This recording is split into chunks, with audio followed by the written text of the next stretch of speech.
Good morning, everyone. Good morning, everyone. Morning, Darcy. Good morning, Jeff. I can see we're live, just so you know. Awesome sauce. It's probably actually Yep, I figured trademarked. it We out probably today. can't say that. What do you think? Are we allowed to say awesome sauce?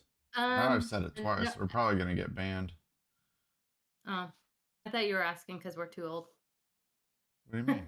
What does that have to what does age have to do with that word? It was like a So much. TV commercial thing. It was burned into our head. It was. Craig says good morning. Good morning, Craig. Uh-oh. We have one of the trolls already here. Mm-hmm. This is Can't going wait. and it says I have no viewers. So now we just have somebody in chat trolling us but not actually watching to give us credit. What a great. That's awesome. Yep. All right. Well, we have a very exciting show for everybody today, right? Yep, I'm Well, excited. every show is pretty exciting. Even the Yep. boring long ones that are, not chaptered and no links to anything. Those aren't Grandma boring. says good morning. No, they're not boring. Good morning, Grandma. Oh no, we're gonna have a troll battle now. Mm-hmm. This is gonna be horrible.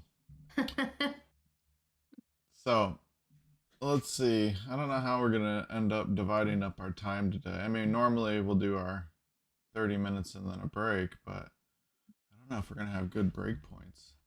So we'll have our first half about ghosts in space.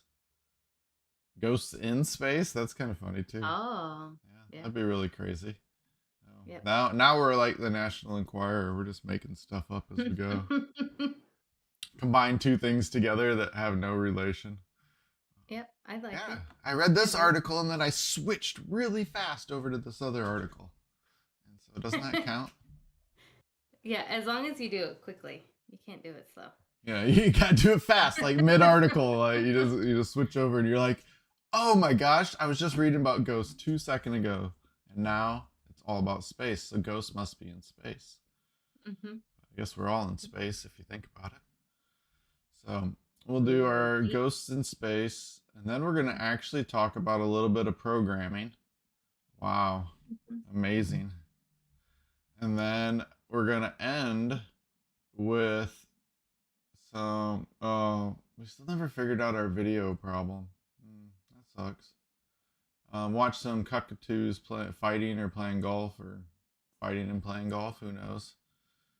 Maybe they're all mad because there's smelly ants around. So, Probably. ooh, it's snowing. You got what? Tornadoes coming and big Yeah. storms, and we have Yeah, like there's a polar. possibility that of a yeah. Yeah, there's the possibility of more technical difficulties on my end. We have uh, yeah, tornadoes possibly. Craig says he didn't get his NFT yet. He's asking for the picture of our NFT. What do you mean? Everybody got their NFTs. Did they? I did. I got mine. That's all that matters. Just kidding. We rug pulled everybody. Well, we haven't Oh, done I our don't know if we Wednesday can say show. that. We really didn't. No, we We're totally just did. being stupid. Yeah. So yeah. We can show. I guess you haven't seen the picture of it. That's interesting. You need better friends. Yeah. Or, watch some of the other episodes where where we show them.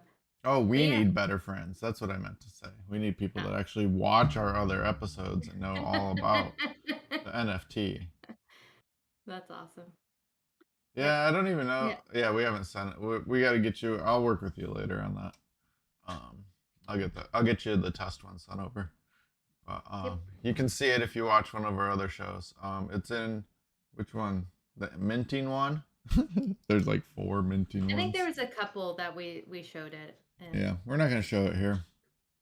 You should no, have seen it. but on Wednesday we will, I'm sure. Yeah, Wednesday we will. Yep.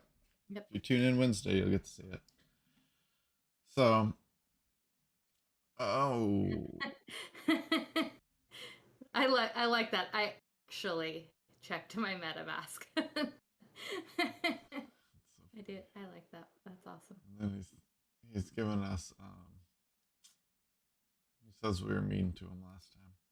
All right, let's jump into it.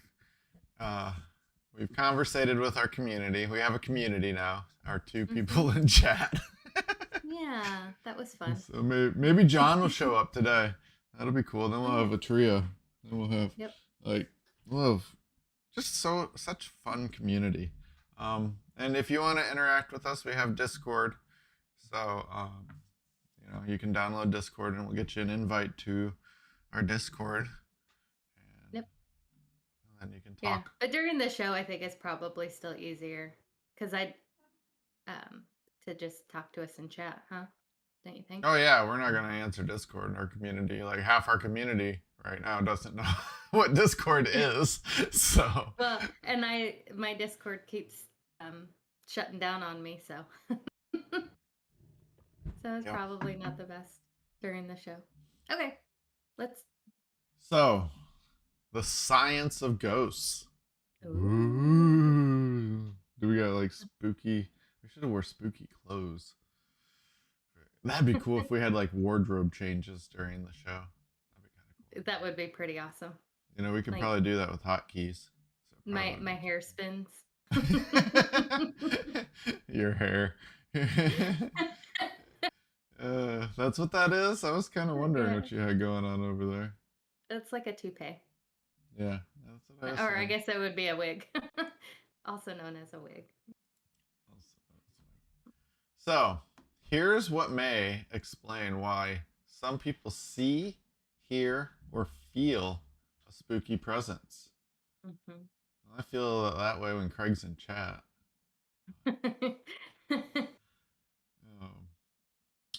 So a shadowy figure rushed through the door. It's hard.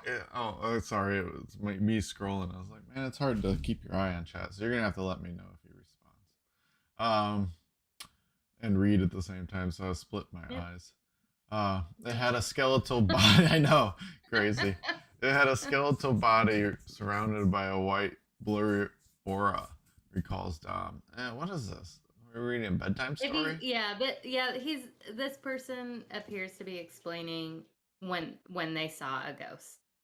Yeah. And I think if you go a little bit farther, it's creepy. They talk about dreaming with your eyes open.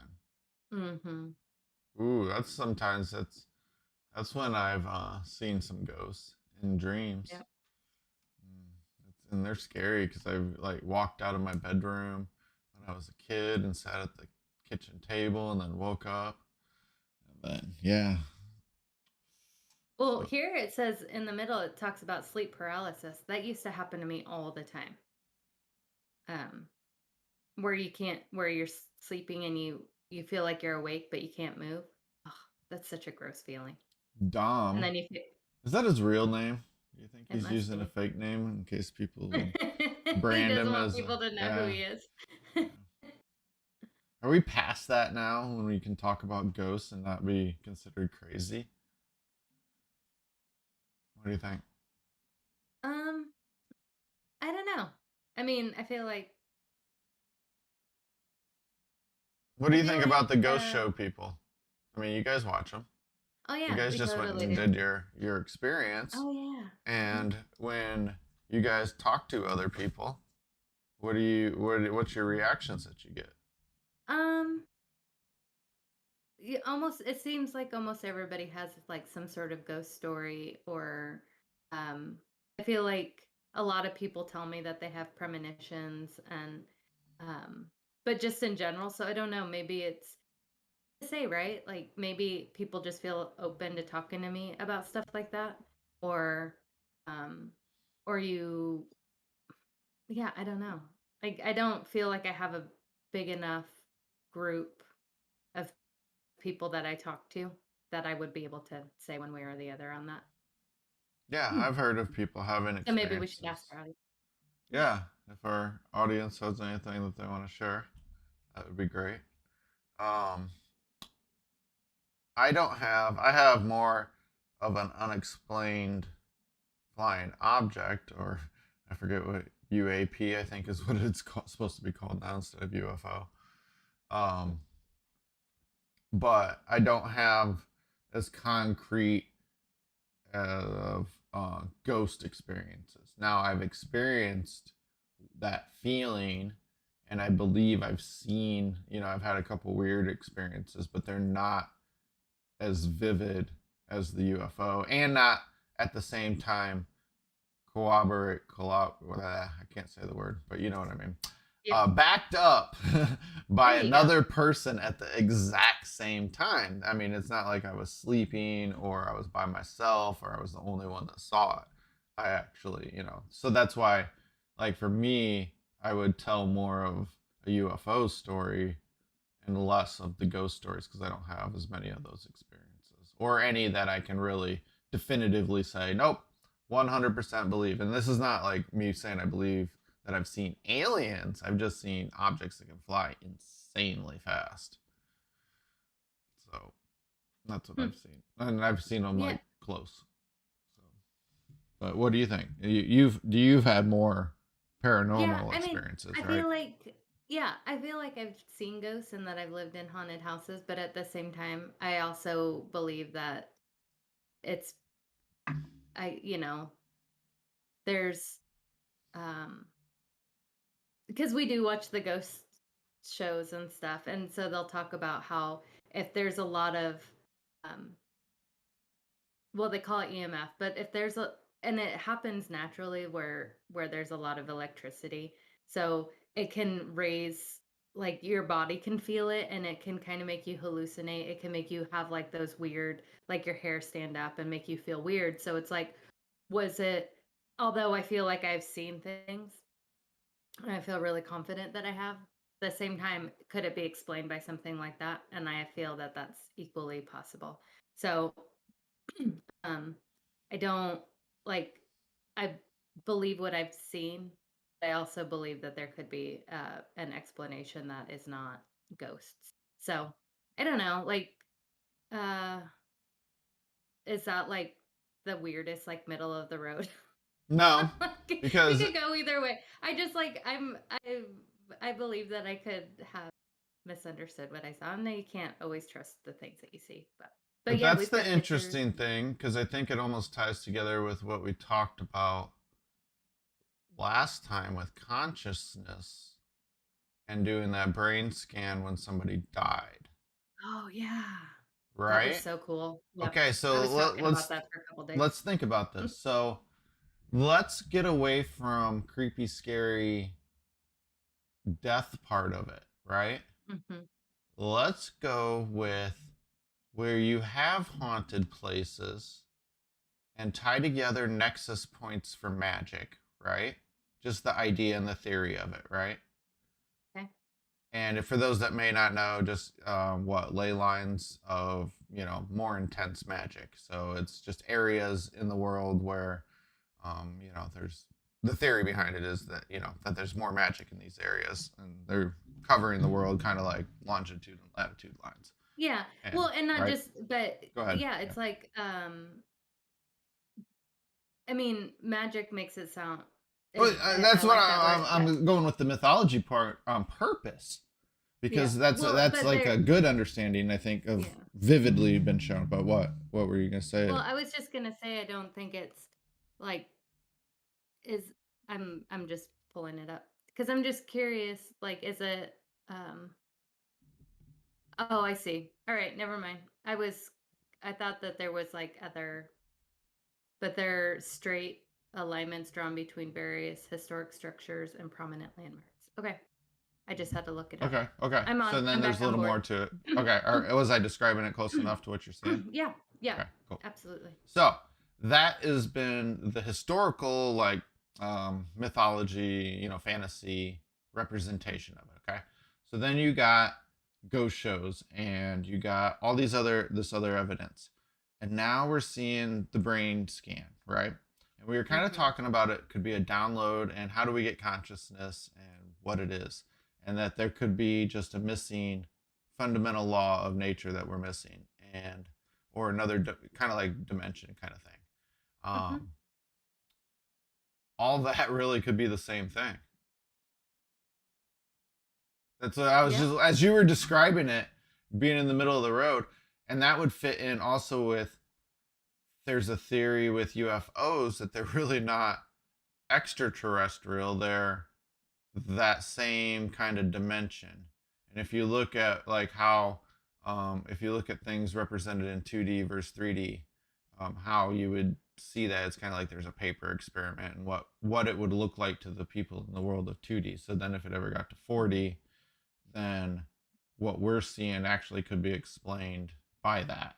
Because it's just like, it's kind of like you're tearing through the fabric of reality. It's the whole thing that I don't need to get into, but That's awesome what though. if, yeah, yeah, yeah, it's really cool. And it's a really simple thing, like visually you can see it and it's like, oh yeah, okay, I get it.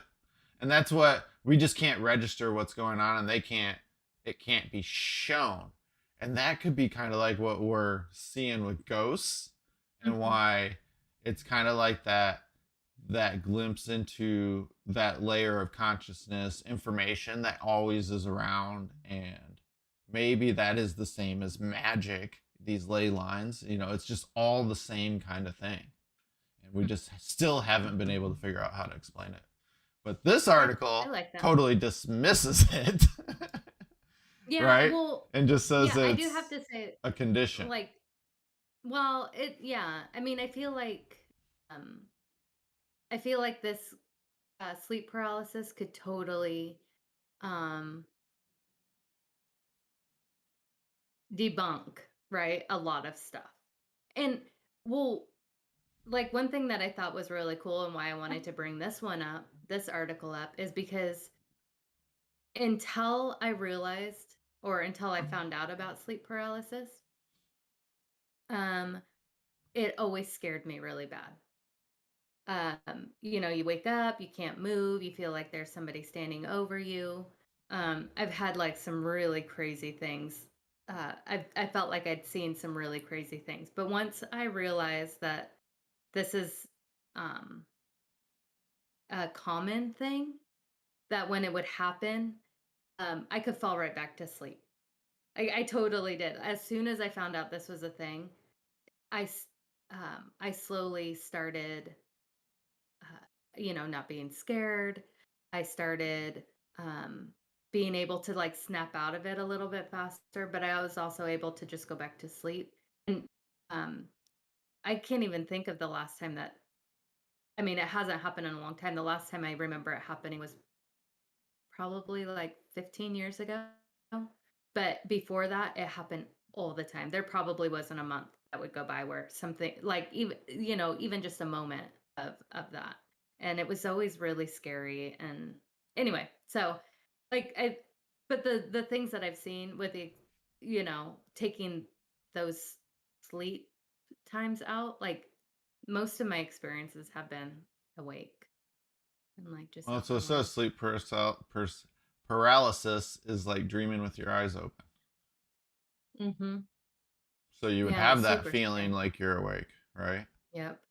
Yeah, and I think like the last time like I said, the last time I remember having it, I felt like somebody was standing over me, and I swear it was like this old guy, and he was see-through, like it was a ghost, and then um and I couldn't move. I felt like he was touching me, like the bed was moving, just all these things. And yeah, it freaked me out. I was like, I'm never coming back to this. I'm never staying here again. Um, and then I found out about sleep paralysis and I was like, oh, I guess that makes more sense.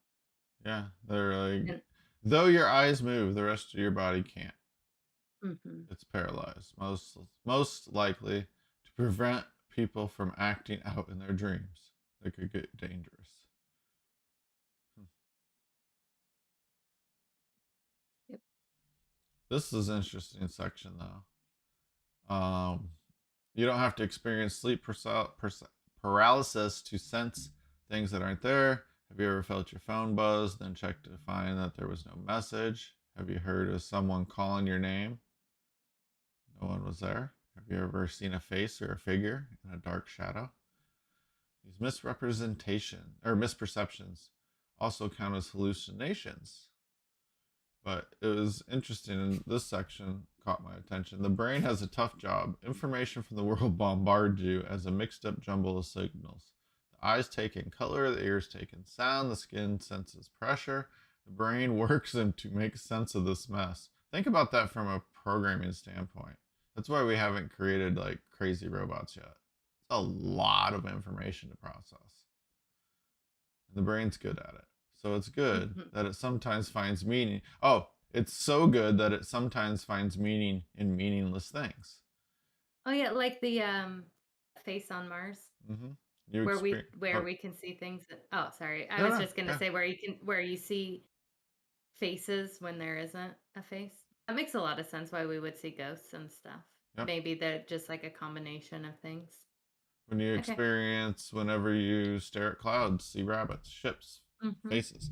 So these other things that our bodies and our brains do also probably inhibits us understanding that extra fabric of reality. You know what I mean? Yep. Because we got to also sort through this. Like what's real, what's not real. Yeah. I just noticed Craig said that he's not a believer and he thinks it's energy of some sort or you're hallucinating. He thinks he thought something and then took took a double take and saw nothing. I believe people think they've seen something. Mhm. That kind of goes, that's where I'm fitting in this. You're getting glimpses of this other dimension. I'm going to go Yeah. with dimension for right now. But I like dimension, that. I don't know. I just want You to like it? like a quick warning. It's so dark that the street lights came back on. Oh, It's that's getting cool. really windy just in case I drop Oh, off. our snow But stopped. well, and I was also thinking like the experiences that I'm more likely to believe in are the ones that we've caught on camera. Like, so Rick has gotten voices, and um, we saw he has a recording of a door opening, and then you see a shadow, which in this small space there should have been a shadow when the door opened. It's just very strange, and then there's a voice right after it. Um, it's Yeah. possible. It's totally possible because you don't actually see the door. You see the light and you see the shadow and you can hear things happening. So there's still that like, is it 100%? No. Is it really interesting and possible? Yes. Stuff like that, you know. I'm willing to lean more on the side of um it's really cool and possibly a ghost. And that was at the Conjuring house, by the way. Yeah. Brain It was also actually very does cool. top down processing. It adds information to your perception of the world. Most of the time, there's way too much stuff coming in through the senses. Paying attention to all of it would overwhelm you. So your brain picks out the most important parts and then fills in the rest. Mhm. The vast majority of perception is the brain filling in gaps. It's pretty cool, like how um your nose is always in your sight, but it your brain like takes it out so you don't have because it's always there. What you Um see right now isn't actually what actually out there in the world. It's a picture of your brain. It's the picture your brain painted for you based on the signals captured by your eyes. The same goes for other senses. that's pretty cool. Our brains are weird. Most of the time, the picture is accurate, but sometimes the brain adds things that aren't there. Yeah. For example, when you mishear the lyrics in a song, your brain filled in a meaning that wasn't there. Mhm. And it will likely continue to mishear those words even after you learn the right ones. Yep. Like a guy that I worked with thought um instead of like, I wish that I had Jesse's girl, he thought it was, I wish I was Jesse's girl, which is fun. And then Blue Moon Rising, or was it Bad Moon Rising? Is there's a bad moon rising, and then people think it says there's a now I can't even think of the right lyrics, but there's a bathroom on the right. Um, and then I thought Karma Chameleon was Carmen Chameleon, like it was somebody's name until I was like in my 20s and somebody made fun of me for singing it. Yep. Just had to put those are funny things. Hey, do we have time for a quick break? Sorry, I should. No. Yes. There we go. All right, so we're going to take our break right now, and when we come back, we will be talking about our new telescope Super exciting. and programming. So our middle section will cover science. I have a feeling we're not going to get through most of this. We spent a half an hour on one article. Yeah, it was kind of cool though. It was It interesting. was fun. I don't know. I am totally convinced that we got to figure out how to figure out consciousness. Oh, for It's sure. just computer That's a lot of information. It's easy. Easy. Right? We just got to plug ourselves into something and figure it out. So, all Yep. right. We'll take a Right. break and we'll be back in 5. Yep. Oops. Uh-oh. It just Uh-oh. shut us What off. I happened? don't know. I don't know. Wait, hold on. There we are. We're back. I don't know where the music's at. I don't know how to work the music anymore. There it It's been a goes. rough day. Nope. All right. There it goes. Right. See you in 5.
Uh-oh. Is Darcy there? See lips I'm moving. back.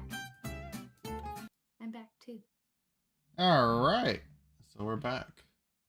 Yep. Thank you. The James Webb Is the music off? Space Telescope. It's not just a telescope, it's a space telescope. Is the music off? Yeah. Okay. Yep. The long awaited James Webb Telescope has a big to do list. So, what is it? Um, The wow, they've been telescope. planning this mission since 1989. It was supposed to launch in 2011, by 2011, but like everything, it was more difficult and costly than anyone Yep. expected. So, we have a big mirror and another mirror and a sun shield. And so that's what it looks like. And for those that haven't seen it, it's got kind of like yellow mirrors and a big disc, kind of.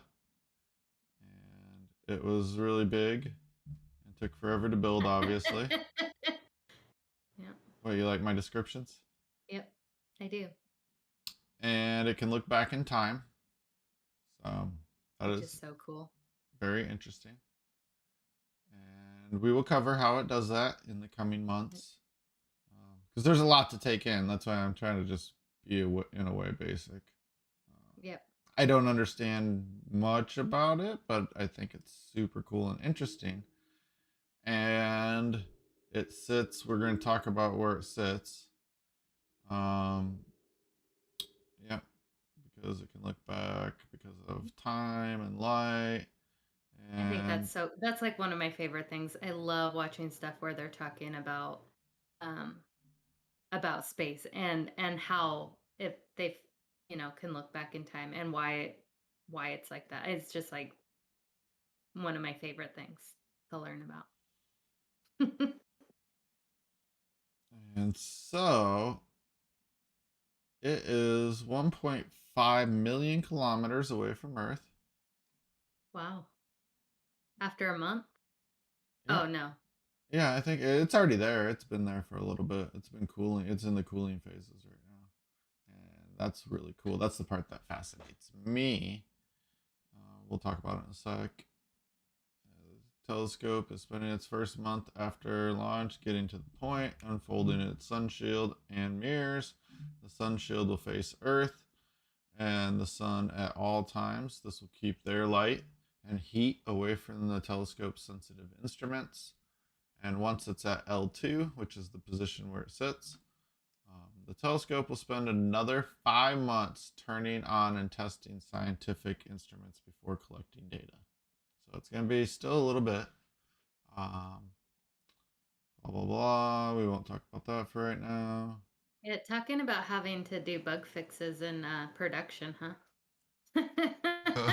Like what's it if anything comes up? I mean, there's nothing you could do. You just have to Oh, like no, they suit have it a up. model built on Earth so they can test it.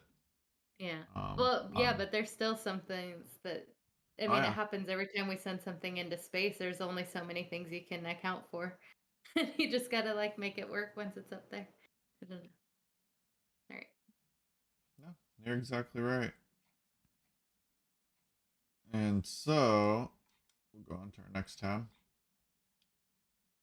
The thing that they can't exactly simulate. Oops. Ooh, we skipped way far. I was way back here. Yeah. I thought I was really super far. Is it's cooling and aligning its mirrors right now. That's so cool.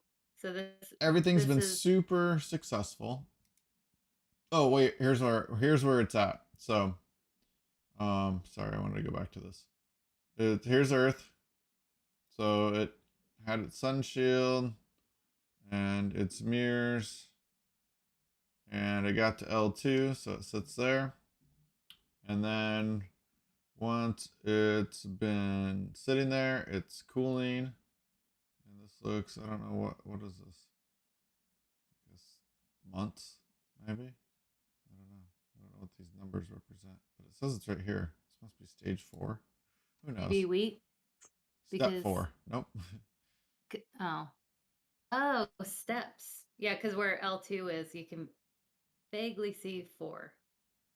Oh, yeah, it says weeks. L plus weeks. By the Earth, it says. So what's cool about the cooling part is because it gets so cold out in space, the metal actually bends. So they had, or the mirrors, the mirrors actually curve. And so they had to put them in a position that they would actually transform as they cooled and align into the right position and focus. And so that was a horrible explanation. But once it arrived there on January 24th, it basically powered on and started doing everything. And then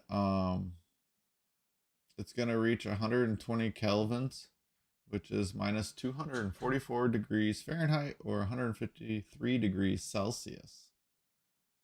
And then the optics team will be ready to begin meticulously moving the 18 primary mirror segments to form a single mirror surface.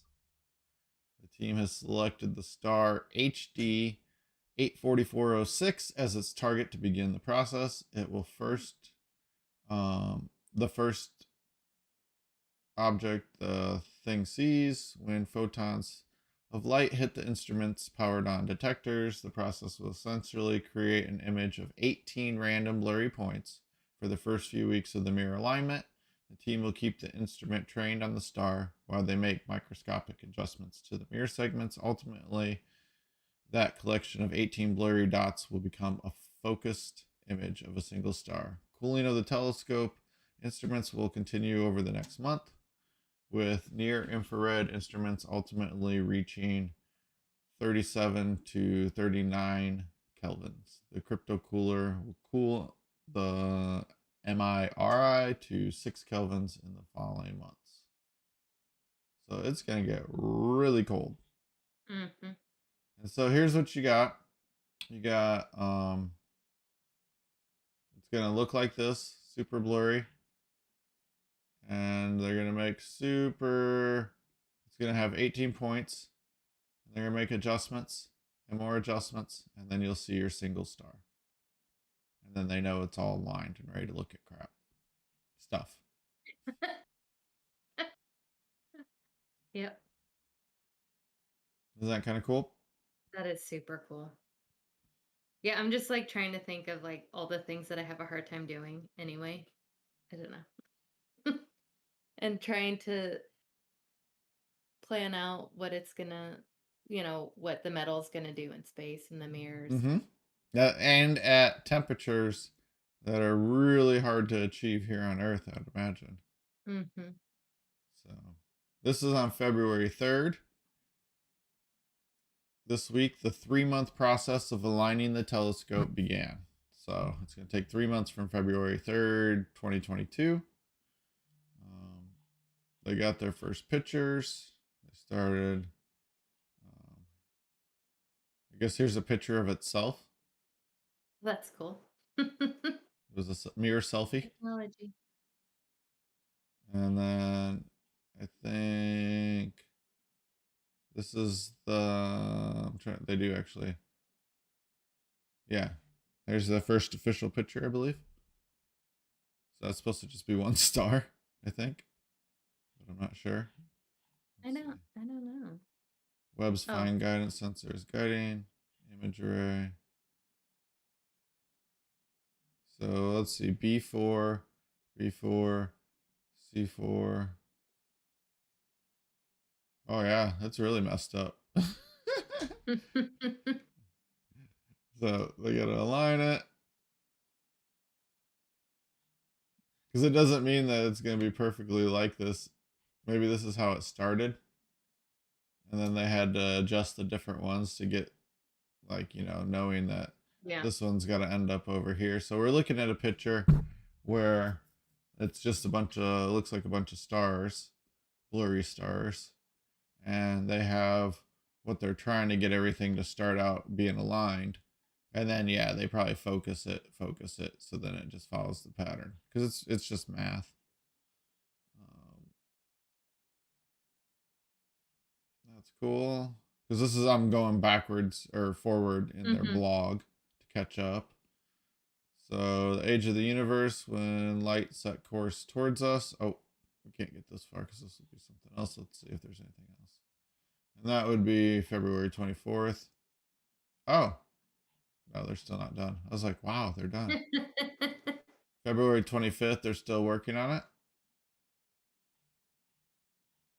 And checking out mechanisms. They're talking about it. We'll talk more about it. And yeah, just talking about distance galaxies. So as of February 25th, they got it looking pretty good, right? Yeah, it looks it's Looks like their it looks pattern. good to me. It's getting closer for Yep. sure. It's their pattern. So now they can adjust accordingly. Cool. So that's the Webb telescope. And if you want to follow it, you can go to James Webb Telescope at nasa.gov. Well, it's just web.nasa.gov. Yeah. No, that's very cool. I'm super excited. And I want to this see is what all what? pictures it starts taking. I'm Yeah. excited to see the pictures it takes. They just did a video from the Hubble of a lot of its pictures because it's gonna be sad here once this one starts picking up its stuff. Yeah. So poor Hubble. Yeah, the Nobody will Hubble's care done about a it. no way. It added a ton to science. Well, how long has the Hubble been around? Is it the 80s? Let's see. I'm just Googling it quickly. Mhm. It's been out for a little while. 70s, 20 years, it says. 80s. Oh, that doesn't feel right. It's 2022. Um, oh, it says oh no. Oh, launch date. That will tell me April 24th, 1990. So, yeah, 90. more than Oh, I 20 was years way ago. off. Yep. Hmm, that's pretty cool. It's been a Yeah, this seems better. It says 30 years of science. I saw another article said 20. I was like, there's no way that it went up in 2000. Oh, Yep. So really? 1990. So yeah, it's Yeah, because done way I more feel than like they I was in expected. school. It wasn't supposed to last really that long. Mm-mm. No. So, moving on. Programming. I thought Computers. Huh? Go ahead. when we were talking about the telescope and stuff, it did make me feel like this was super relevant. I'm glad we brought up this article. Okay, that's all. What is this article? What is this article? This This article you article speak of. It's this article that we're looking at about how computer science. I don't like that it says always was always supposed to be taught. I think having read the article, I think computer science was always or should be taught to everyone, or was always hoped to be taught to everyone. Because I don't know if the first people that started working on this, do you think that was their intention? I don't know, because it was in the article. It talks about people believing that technology would be everywhere. It could also be used to kind of control people, and only a small group of people would be able to um, code and understand what it was doing, so it could be used against everybody. I feel like Against, yes, as a yes, weapon. yeah, Code and is a so it was weapon. like yeah, it's so like when I read that, it was like they're saying, everybody should know it because otherwise something, when only a few people have um the means to access all information, then it could be really dangerous. Um, but so I felt like should should have always, instead of they always wanted it to be that way. They were hoping it would. What do you think? You So this think it should come true? conversation started in 1959. So the very early 60s, we'll call it. And I have not read this book because I don't read books now. I'm just joking. But I don't know if I read a lot of other things. But this might be worth reading. So it's called The Two Cultures, and it was Mhm. written by a person named C.P. Snow. So I'm not endorsing it, but if they're endorsing it in what this article is about, I would say it might be worth a glance. Mhm. Um, so he was a scientist who bemoaned the split between science and humanities in Western cultures. Snow mostly blamed the humanities. That wasn't Eliot's point for having us read the book. Eliot wanted us to think about who could use what we have to teach, but might not even enter our classroom. So this conversation just continued into another guy named George Forsyth, who first published the term computer science in a paper in 1961 in a journal of engineering education. And the most valuable parts, he argued that the most valuable parts of a scientific or technical education was the faculty or the facility with natural language, were facility with natural language, mathematics, and computer science, which is interesting. So then there was more conversation at a symposium at MIT, and it was an amazing event. Computers and the world of the future. And um, in this, and they documented it, what happened at this symposium, so what people talked about. And CP Snow, the same guy that we just talked about earlier, right? His chapter in it is actually really interesting. This is where the meat of this article, I think, starts. He predicted a world where software would rule our lives. Mind you, this is 1961, but the people who wrote the software would be outside the democratic process. He wrote, a handful of people having no relation to the will of society, having no communication with the rest of society, will be taking decisions in secret which are going to affect our world. I don't know if taking, I don't know, that sounded weird. Decisions in secret which are going to affect our lives in the deepest sense. 1961. That's pretty It's cool. 2022, and that is 100% accurate. Very, very accurate. He argued that everyone needed to learn about computer science in order to have a democratic control over these processes. And then in 1967, another gentleman named Peter Noir, I don't know, probably not correct, but close enough, made a similar argument quoting from Michael Kasparian's paper. Once informatics, and we didn't even have informatics as a area of study until the last, what, 10, 15 years, I think. Like that actual title even took a while for computer science to come around. But once informatics has become well established in general education, the mystery surrounding computers in many people's perceptions will vanish. This must be regarded as perhaps the most important reason for promoting the understanding of informatics. This is a necessary condition for humankind's supremacy over computers and for ensuring that their use do not become a matter for small groups of experts, but become a usual democratic matter, and thus through the democratic system will lie where it should, with all of us, not lie like telling lies. Mhm. That's how I was like, wait, what? But yeah.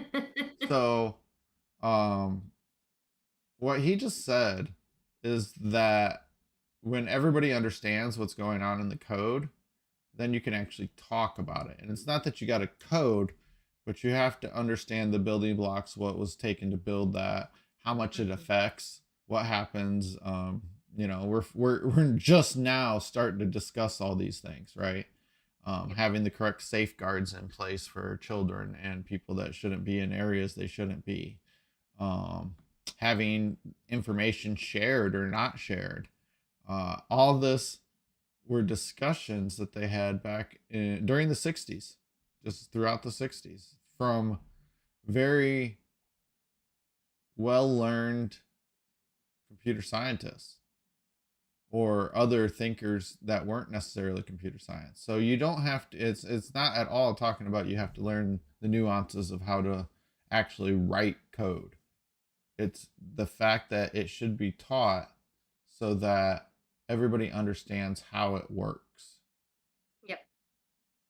I believe that. I when I was reading this, I think it was this that last section that you read was the part that meant the most to me because I was thinking, um, I never thought that I would get into this. I did not think I was smart enough. I didn't think that I would ever get it. Like it just seemed so not only just foreign, but also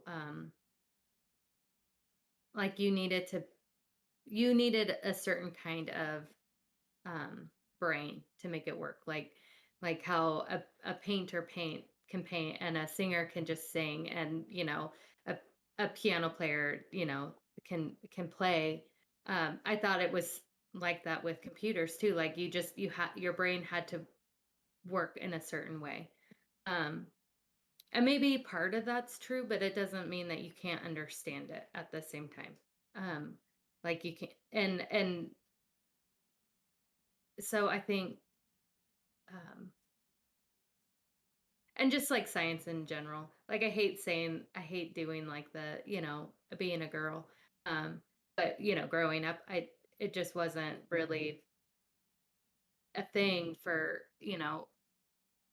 girls were encouraged but not like they are now. And I still think there's a long ways to go, but it wasn't ever like, this is something you should think about. It was like, "Oh, you should go to school for accounting For or something accounting, else." yeah, well, Yeah, that's true because which you is see what it how is. many girls are Yeah. in accounting in our world. Yeah. So yeah, So uh it's it's just a I love this. I love the idea that for so long and I don't know, like there's so many things now on YouTube. I feel like um people without even realizing it are like there's a huge gap between what we know and what we're supposed to know. And people are putting out content to teach people like I think it's very cool. I think it's kind of happening more organic, and it would be cool if it could be a part of school to reach kids that might not have it, or people out there um that aren't gonna go watch those channels. But you know what I mean? Am I rambling? you are, but that's Okay. that's why people tune in to listen to you ramble. They don't listen to me Okay. talk. Remember, grandma and mom are like, you never let Darcy talk. So They there haven't you go. said anything about it since then though, so they might Yeah, yeah, they're like because they were too just like they much. deal with Too me much. enough. They're like, no. But one of the things is interesting is, and you can probably comment well on this. Alan Perlis made another argument in the chapter we're talking about. He suggested that everyone at university should learn to program because it changes how we understand everything else, and that's something that I always talk about. Well, It definitely makes you think about a lot of the world differently once you know how to program and you understand programming's logic, I think. yeah, when I mean, I went to university. I graduated from university 6 years ago. So, it's fairly new, but um it was a requirement for me to take information systems, which I know it's not, but I don't know that it was a required when you went to school. Well, you went to school for computer science, Mhm. but I'm curious how long that's been um, a part of it. So that's actually how I enjoyed it. So took some coding classes and a SQL class, and to get me where I am now. But yeah, I never would have known had I not been forced to take, my information systems class. Um, and I was super bummed because I was almost about to graduate, and I was like, I don't have time to start over. Don't have time to start over. Yep. So you Oh, got stuck with me instead. Lucky. yeah.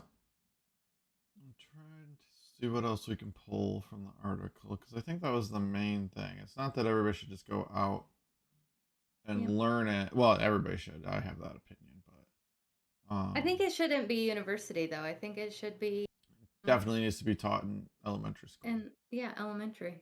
I think. and throughout school. It should be just Hmm. another of your sciences. Yep. Trying to Absolutely. see. Blah, blah, blah. So there's a lot of good people to follow and just to learn about, and different philosophies, whether they all agree with what we just stated or they disagree, where it should be just held for the elite few. And you have Well, we all just a know what couple. what Yeah, happens when yeah, we that know what happens. You get Facebook and Twitter and things like that. So next. This one's funny. Oh, So, speaking of developers, here are 5 signs you need serious help as a developer. I wonder how So, many of these we're each gonna have. yeah, I know. That's what we only read the first one and then we were like, we got to stop because we got to react because it's hilarious.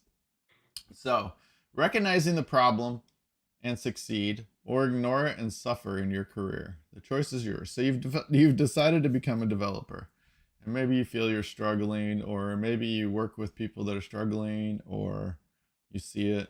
I don't know. But here's 5 signs that they may be struggling, or you are.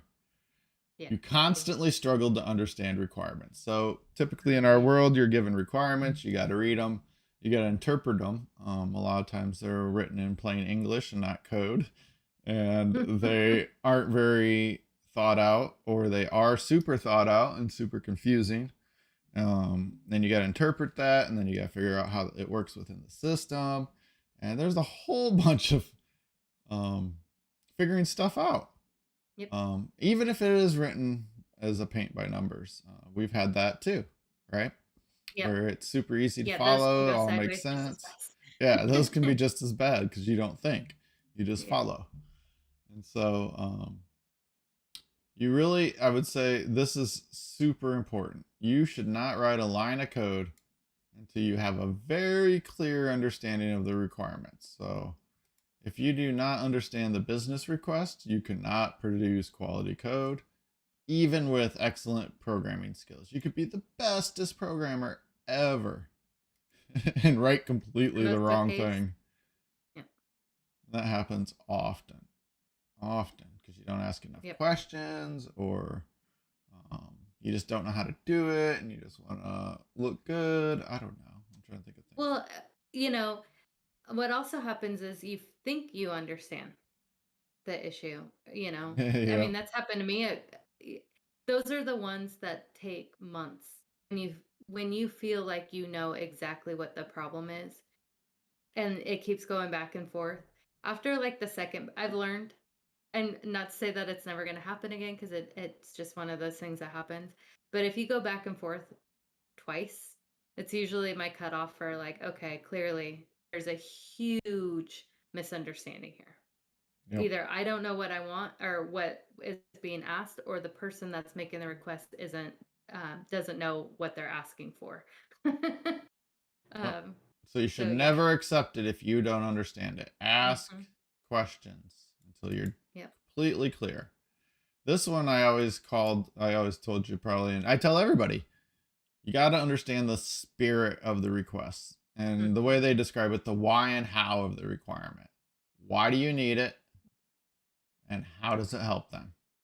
Yep. That's it. You don't need to tell me how to do it. You just need to tell me how does it help and why do they need it? And I'm probably going to ask those questions. Yeah. So that's like if it doesn't make sense to me, I'm like, why do they need this? Like, how's it gonna help them? Oh, it's an easy button. They can't click one other button. Oh, okay. So I get it. Um, spend time learning functionality of your application. Yep, that is that's helpful. Yeah, that's pretty big. For each new requirement, ask with the current functionality. Yeah, yeah. Stay within what currently works. And if you don't know how the system kind of works, then you're probably just going to try to build the same thing that's already built much better than you could build it. Yep. You struggle to find the root cause and fix defects. That's not fair. That's not fair at all. That is so hard. That's like, I don't Yep. know. That's like that doesn't make you good or bad. Yeah, if you constantly can't fix anything or figure out anything, that's different. But like, I don't know. I always get like the hardest of the hard, and sometimes it's just like, gotta message Microsoft. Yep. Like, there's nothing I can figure out on this. So, Well, one thing that I thought was really helpful for this with me, when when I was learning, is you'd make me debug your stuff. So here's what are you not saying? always, I have but a bunch of bugs. yeah, What is cle- this? clearly that's what I Do I have bed bugs? Cave bed bugs? bug. Yep. But it was um I think it was a really good learning experience, is like debugging somebody else's code, because you get so used to the way you write. Now you have to understand what somebody else wrote. Um, why are they doing it? Now you have to look at the requirements, because I don't know. It's just it helped. It's helped me a lot, but that doesn't mean I still don't have problems That's every once. exactly what you just said. They're saying that's how you do it. You need to be good at debugging. As a programmer, you need to debug code irrespective of who wrote it. Yes. Hmm. The best way to start debugging is other people's code. Well, you got to understand how the debugger works and then debug other people's code. All right.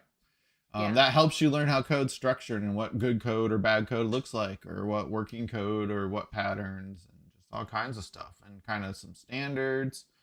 Debugging's a really good spot to start, especially when your mentor has super buggy code. And I'm making fun of myself just for fun. But you get a lot of experience at that, right?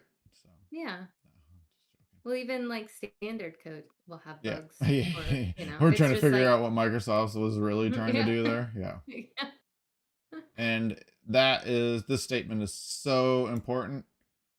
If you cannot find and fix defects, you will struggle. Mhm. Struggle. You need to master debugging and all aspects. What's the most basic way? You put in a message and you say, okay, cool, I made it to this point. That is, I always tell stories about what happens when you rewrite operating systems. And we had to do that in school. And we've programmed all kinds of stuff that just gives us no information on what's going on, and you just get to guess. Think about Business Central, what 2009, and people were using the RTC versus the classic client. That was like the most horrible time to debug. And then you had to do, like, if you really wanted to set up your debugger, it was like 80 steps. It was just insane. It wasn't even worth the I effort. I hated just went to debugging. message. Yeah, it was just like the absolute worst. And Well, so another big thing um is learning to um so the messages help a lot, but is it data, or is it yeah, a problem in the it's code? always And then data. that's, yeah. Well, yeah, it's like, as I think as developers, like, our first stop is usually to check the code. But we also have to, like, know how much time we need to spend in there, before we look at data. I mean, obviously, if it's a new issue and they've been using the same code forever, first stop is always data. But yeah, it's more complicated than just looking at the code too. It's like there's a few different things. What happened differently this time? Developers are innate. So, number three, you struggle to see beyond problems. Developers are Mhm. innate problem solvers. Solving problems through their code is what they do for a living. That is 1,000,000% true. We solve problems using code. This Yep. is precisely why a developer position is so important to an organization. However, many developers find themselves clueless to when approaching an issue. Yeah, you know I hate that question, right? Yep. That's like you've done no. I don't know how to start. Seriously? Okay, then you aren't a developer. That's it. I don't know. I don't know how. Like when you don't know how to start something, you can't be a developer. You have to already run through everything you know how to do before you go and ask for help. That's 1,000,000% a requirement of a developer. And if you are Yep. a new trainee, then you get to ask at the very beginning. But Yeah. anybody that has made it to mid level, you're not allowed to say, "I don't know how to start."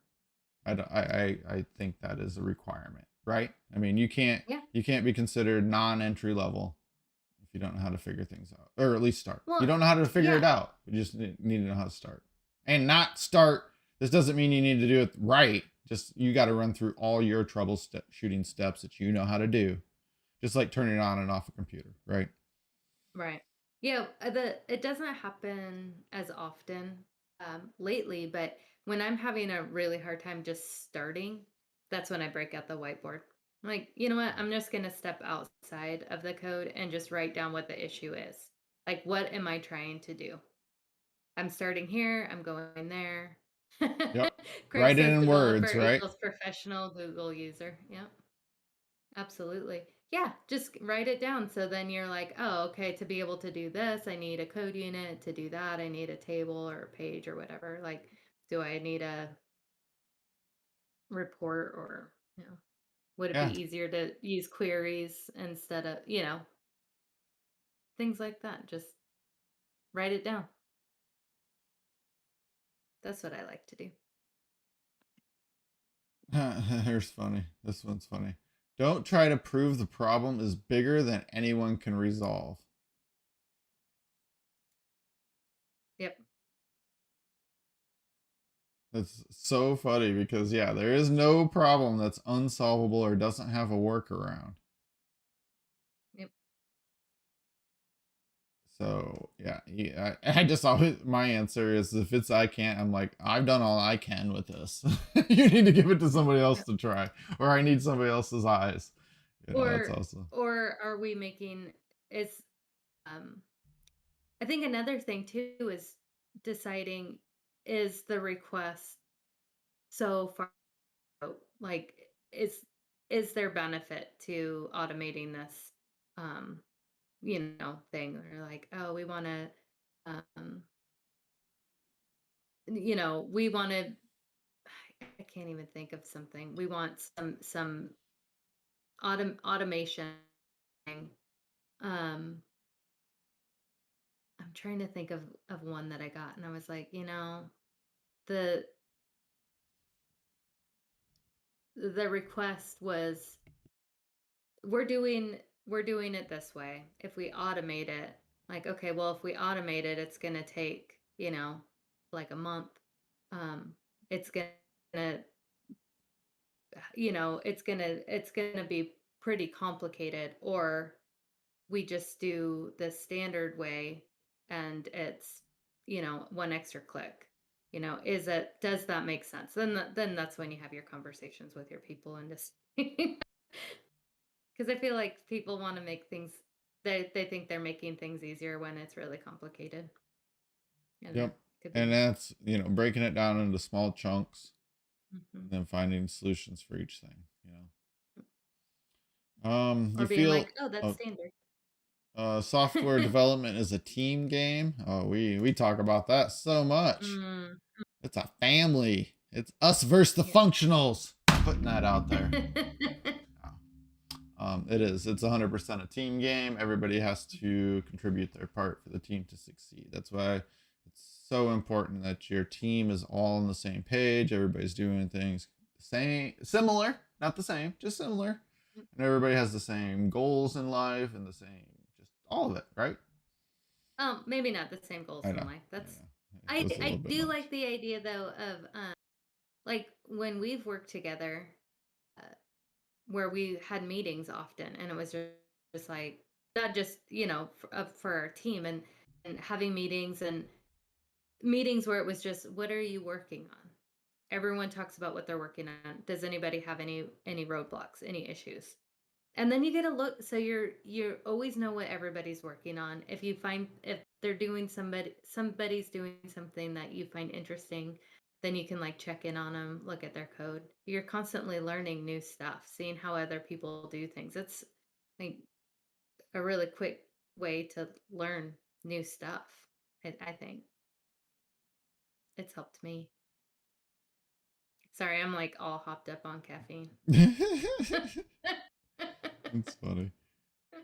Yeah, we're gonna take a break here in a minute once we finish our programming section to finish up. But yeah, this one's funny. You feel your team is trying, like they're trying to plot to make you fail.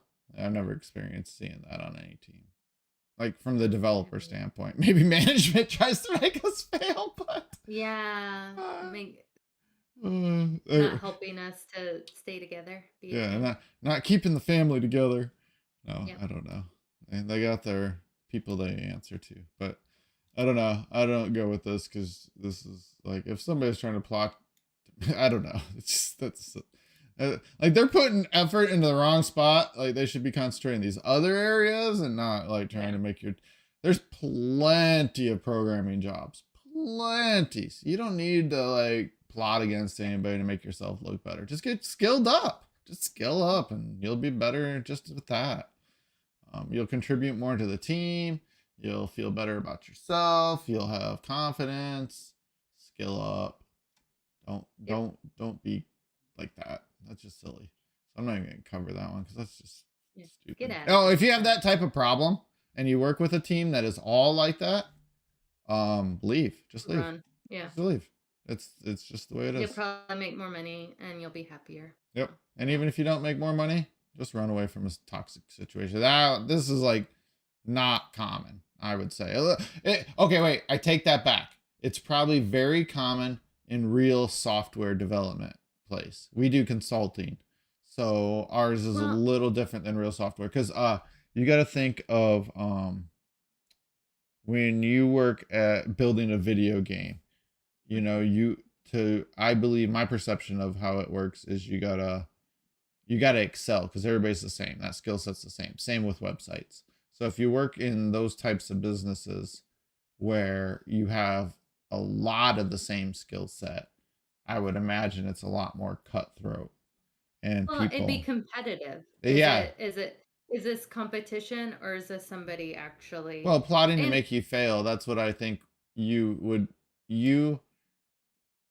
could fall into that category. You could see that in the industry a lot more. That's what I'm saying. Like this is yeah, probably. non-existent for us. I've never seen anybody actively Mhm. plot to make somebody fail.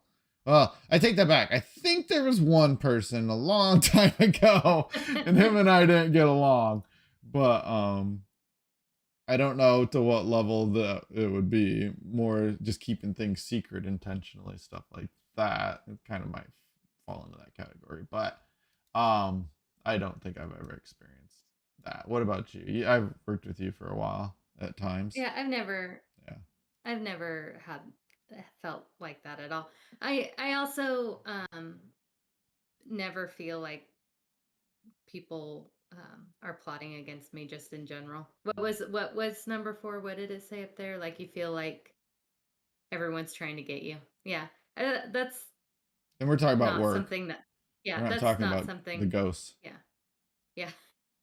The go. Yeah, just in general like I've never had that fear at in a job, any kind of job that I've had.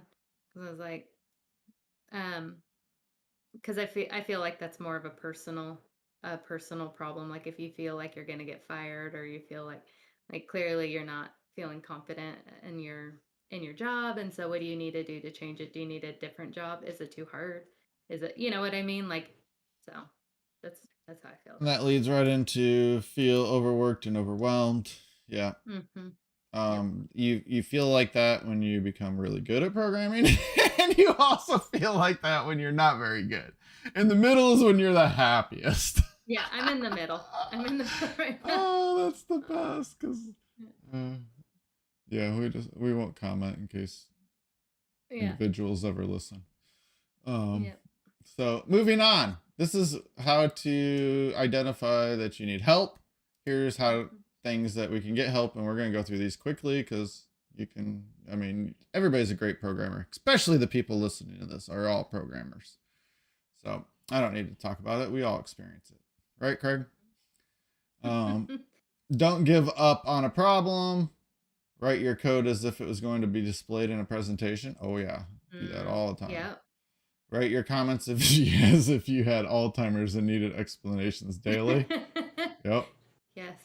Yeah, Your because a week later you are gonna need yeah, explanations. You're like, especially what was I thinking? like we were just talking about where I always try to write or I write fancy code and yeah, it's Hmm. sometimes hard to step back into. Um your code doesn't necessarily need to use all the more optimized. Oh wait, is that what I just said? Yeah. That's me. Yeah. So I'm guilty of this one. Guilty of this one. But it's fun. That's why you do Yeah, it's fun. it. Your code needs to be easy to maintain. Yep, these two go together 100%. New languages are oh yeah, definitely. We don't have to worry about this that much, but new languages aren't necessarily new technologies. So yes, definitely pay attention to languages. There's a reason that C and C++ and Java and all of them have been around forever. Python, can't forget our P.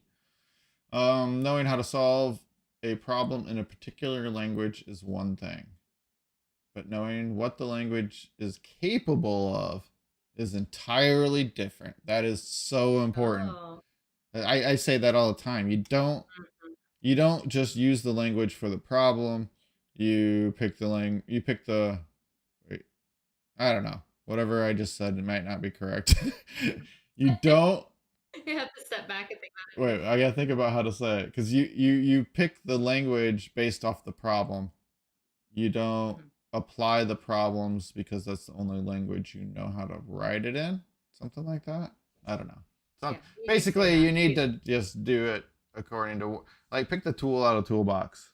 Yep. That's appropriate, right? And that might not be the language you know, but you have to know what all the major languages do. That is just a fact. Like if you want to be really good at architecting systems, you have to know not every library, not every function, but you need to know what they can do and where they're strong at. What do they do best?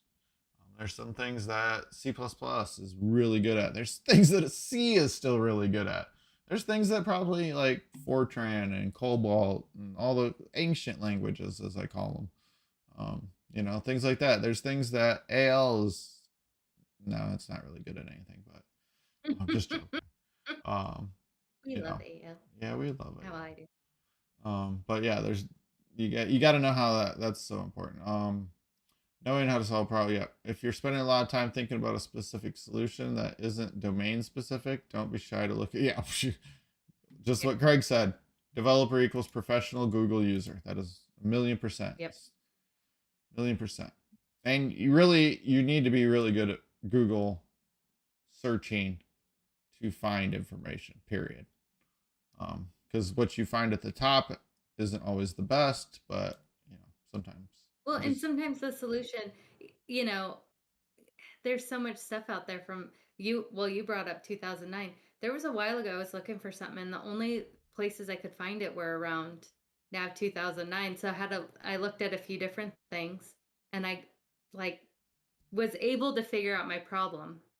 I can't remember what it was now, but I just like I had to go back. I don't have a functional, so I didn't have anybody that I could ask quickly. So I just like got all the information I could and then went back to now and I could see where, where I could apply that little bit of information. Like it wasn't exact, but it was enough information for me to fix my problem. Like I just had to read it and figure it out and make it work. Like I need to get started. You looked so serious doing that I was explanation, and then you super just looked mean like serious. a second ago. It was like you were really giving important information It, according to your. I know. I could feel like my eyebrows in real life getting it low. was like that was like this is Tech Talk with Darcy. This is time to get serious. No, So, I know, right? shortcuts are underrated. Readability matters, and what is Yeah. readable. So that's our programming segment. How much time do we got left? Do we only have 8 minutes, or do we have Yep. 15? We have 8 minutes. We Okay. have the dog groomers coming. Yep. So we're gonna skip to our tagline. Let's get to our tagline. I'm super curious. What do ants smell like? Do some ants That's smell weird. like chocolate and blue cheese? And uh okay. The first time I read this, I was thinking like some smell like chocolate and some smell like blue cheese, but they smell like both at the same time. That's gross. I thought you were gonna Continue. say you read it as ants like your aunts. No. It's like, well, they Aw. could smell like that. You never know what they're eating. Skunks are notoriously stinky. The musk ox, true to its name, emits a musky scent during its mating season. So, Mm. most people have come across ants in their lives. So, why don't most people know that ants smell? There are more than 13,000 ant species. So, he often gets the question red or black ants? Um, what's that mean? But there are more useful, creative ways to distinguish ant species. Oh, is that it? Okay, so there's only red and black ants. Gotcha.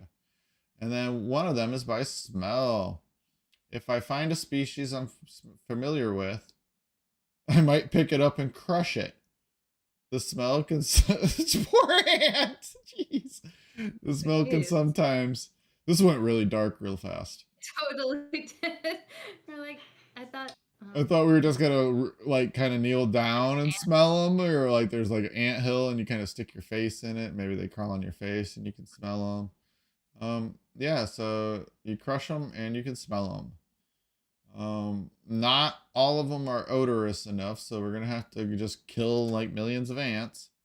And those that are, the scent might be mild, and some can only be smelled after being crushed. However, some ants can be smelled from a distance, even if they're in a large enough colony. Oh, thank gosh. Oh, yeah, that's that we don't better. have to murder all the ants. Um, Yeah, there are four main smells. okay. Um, Citronella, Ooh. um, larger yellow ants, and smaller yellow ants. Um, Lemony, that's what they describe it as. Makes them distasteful to predators. The smell of trap jaw ants is anything but distasteful. It smells like chocolate. These predator ants produce an alarm pheromone in a gland in their head to let others know in the colony they are in danger. Cool. And then we have Yeah, I guess if carpenter. I Oh, go smelled ahead. chocolate, I'd start looking around too and be like, "What's that smell?" Hmm. You have to crush them to smell the chocolate No, smell. And then wood ants and carpenter ants. Um, vinegar. Vinegar. Cool. And those are common. I don't feel bad about smashing carpenter ants. So wood ants. And these pincher ones sound all right. So we're cool with those two. But your citronella ones, I don't know about yellow ants being like bad. And the final ant smell used to be controversial. Um, Odorous house ants have long been regarded to smell like coconut or rotten butter, Oh, but now they are classified as blue cheese. hmm, Cool. So there's that four is cool. distinct ants smells: Yep. vinegar, blue cheese, Lemon. chocolate, and lemon. That's really interesting. All right, we got That is four super. minutes. Let's get to this one. I think we can get them all. So Okay. what do we got here? What's this Sure. one? Oh, we'll save that one. Yeah, let's save that one.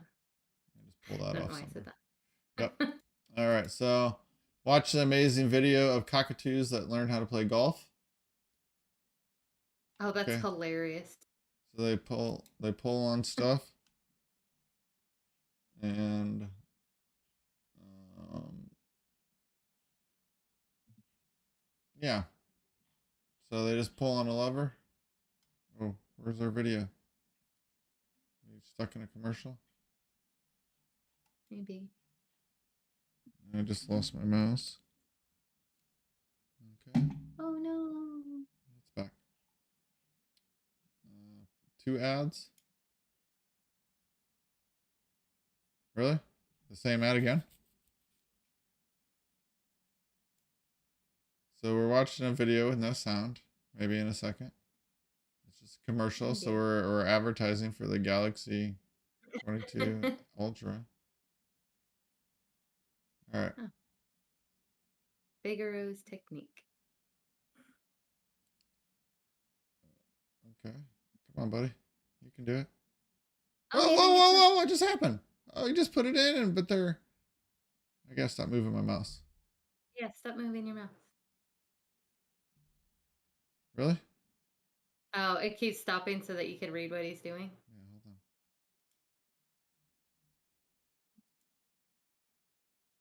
So he dropped the ball in, and now he can't reach the ball.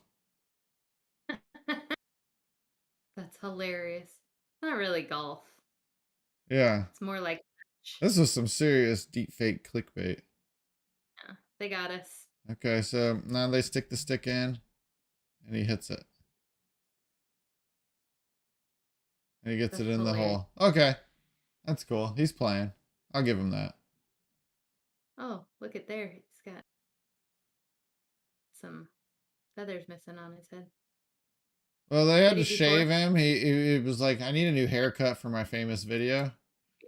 And Yeah. then he went to this barber that they just trained how to cut bird's hair. So they trained another cockatoo how to cut hair. Oh, that would be good. Yep, didn't do good. So then our final one, potty train cows. Isn't that what you're getting ready to go do? Train? Yep. Oh, groom. No, You said groom. Yeah, yep. I not mean, train. yep, the pup's getting her nails done. So they train cows. This isn't really hard to believe. No, it's That's it. pretty cool though. Okay, cool. They train cows how to use a bathroom. That's it. Yep. Yeah, because it said that they go, is it like 10?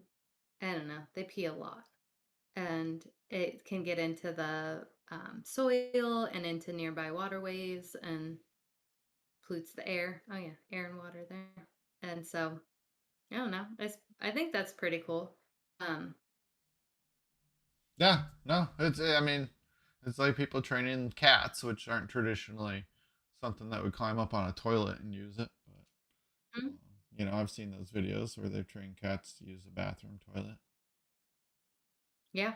Oh, that would be cool. I wish we could do that with our dogs. No, everybody dreams of that. Theirs is pretty simple. It's just they walk into a stall that looks like it has some water that washes the ground into a very specific thing. I mean, Yep, it's got that'd be like a asterisk on it. that'd be great for like to be an official installer of that on patios for dog owners, right? Or you would have that I system, no? So that you think don't have to clean up poop in the yard. um I don't mind it. What we try and do is put the bags under the dogs so they'll just go right in the bag. Doesn't have we can't get it every time, but they're getting used to Interesting. it. All right, so it's time to go. Thank you, Craig said that everyone. we did Oh, what? thanks, Craig. Craig said we did a great job. So I said thanks, Craig. What? Even Yeah. got the music off after the break. Yeah, I couldn't get That it feels on. good. But There's that. there's that. So we only didn't get to cover one story. We did good too. So Yeah, we did. thanks, Good job, Craig. Josh. Thanks everybody that tuned in this morning. A lot of Well, viewers today. yeah, we had a very active chat. So our community Yeah, was we did. super active. I know they're demanding their NFT, but it's we'll talk about it That's on fair. Wednesday. So Yep. our next show Wednesday, Saturday. We have them coming up. Yep. Yeah, Wednesdays NFTs, Saturdays this. What's new? It's so funny. NFTs again. Yeah, more Yep. about just that. Finally getting back to it, actually. We've missed a couple weeks, right? 2 Yep, weeks. yep, yep. So we'll get So, our more tech side. We had to throw in our programming side today into this show because we've been slacking on our programming and overall. So, yep. all right, let's just tell everybody bye. All right. Just Bye. so long. Sayonara.